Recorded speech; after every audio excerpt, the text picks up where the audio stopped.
Once upon a midnight dreary, while I pondered, weak and weary, over many a quaint and curious volume of forgotten lore, while I nodded, nearly napping, suddenly there came a tapping, as of someone gently rapping at my chamber door.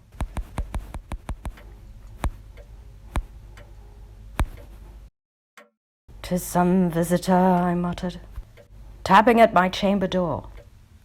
Only this, and nothing more." Distinctly, I remember.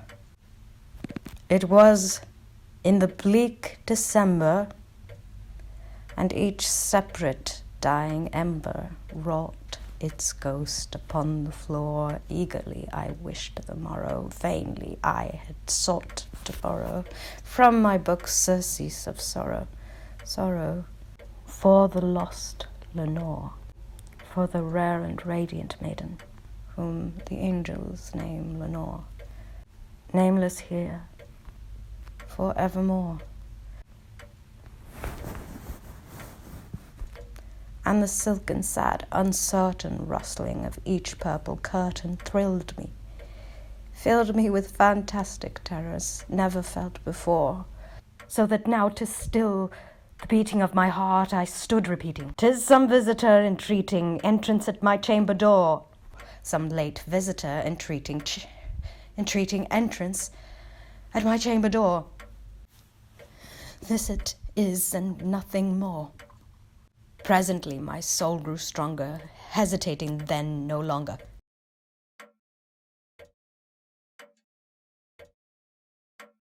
"Sir," said I, "or madam, truly your forgiveness I implore, but the fact is, I was napping, and so gently you came rapping, and so faintly you came tapping at my chamber door, that I scarce was sure I heard you here." I opened wide the door. Darkness there, and nothing more. Deep into that darkness peering, long I stood there, wondering, fearing, doubting, dreaming dreams no mortal ever dared to dream before. But the silence was unbroken, and the stillness gave no token. And the only word there spoken was the whispered word, "Lenore." This I whispered, and an echo murmured back, "Lenore." Merely this and nothing more. Back into the chamber turning, all my soul within me burning, soon I heard a tapping somewhat louder than before. "Surely," I said, "surely that is something at my window lattice. Let me see, then, what thereat is, and this mystery explore. Let my heart be still a moment, and this mystery explore. 'Tis the wind, and nothing more." Open here I flung the shutter, when with many flirt and flutter, in there stepped a stately raven of the saintly days of yore. Not the least obeisance made he, not a minute stopped or stayed he, but with mien of lord or lady perched above my chamber door, perched upon a bust of Pallas just above my chamber door, perched and sat, and nothing more. Then this ebony bird beguiling my sad fancy into smiling, by the grave and stern decorum of the countenance it wore. "Though thy crest be shorn and shaven, thou," I said, "art sure no craven. Ghastly grim and ancient raven, wandering from the nightly shore, tell me what thy lordly name is on the night's Plutonian shore."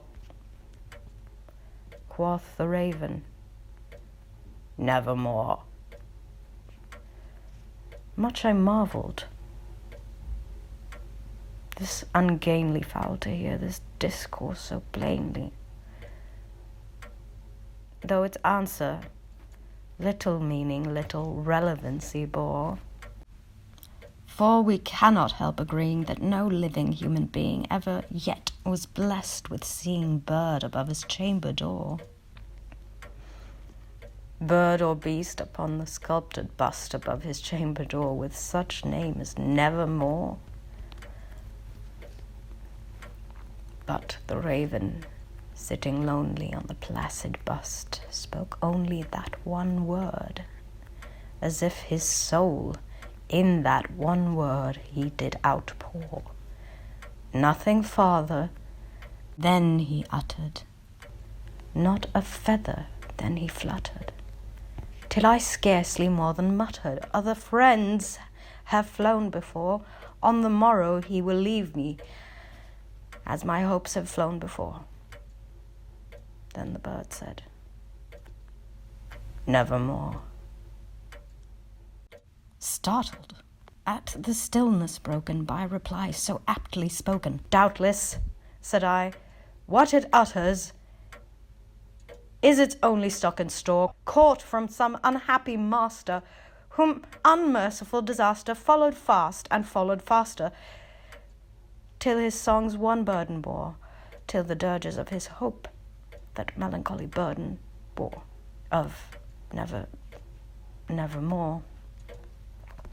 But the raven still beguiling all my fancy into smiling, straight I wheeled a cushioned seat in front of bird and bust and door. Then upon the velvet sinking I betook myself to linking fancy unto fancy, thinking what this ominous bird of yore, what this grim, ungainly, ghastly, gaunt and ominous bird of yore meant in croaking Nevermore. This I sat, engaged in guessing, but no syllable expressing to the fowl whose fiery eyes now burned into my bosom's core.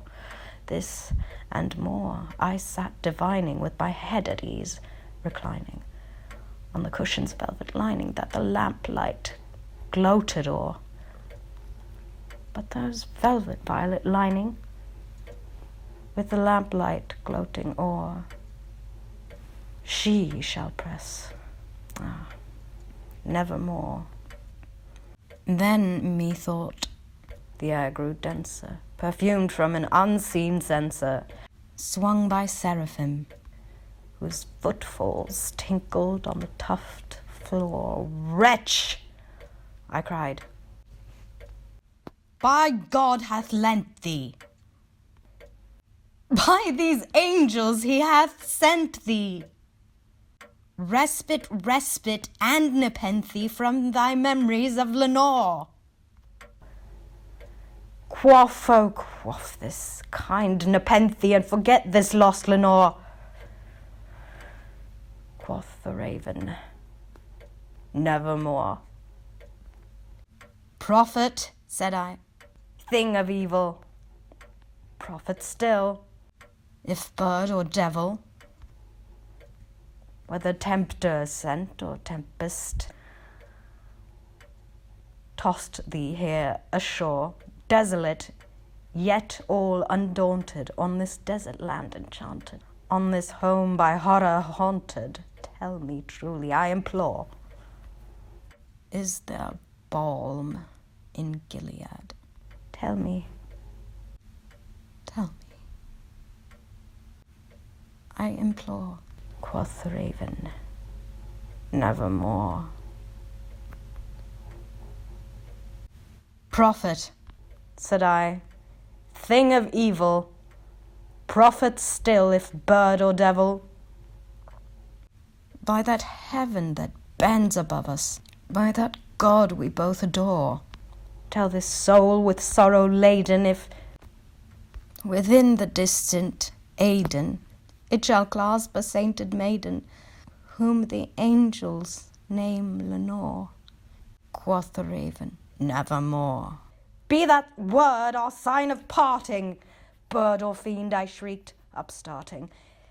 Get thee back, into the tempest and the night's Plutonian shore. Leave no black plume as a token of that lie thy soul hath spoken. Leave my loneliness unbroken, quit the bust above my door. Take thy beak from out my heart, and take thy form from off my door, quoth the raven. Nevermore. And the raven, never flitting, still is sitting on the pallid bust of Pallas, just above my chamber door.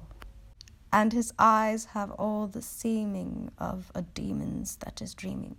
And the lamplight o'er him, streaming, throws his shadow on the floor. And my soul from out that shadow that lies floating on the floor shall be lifted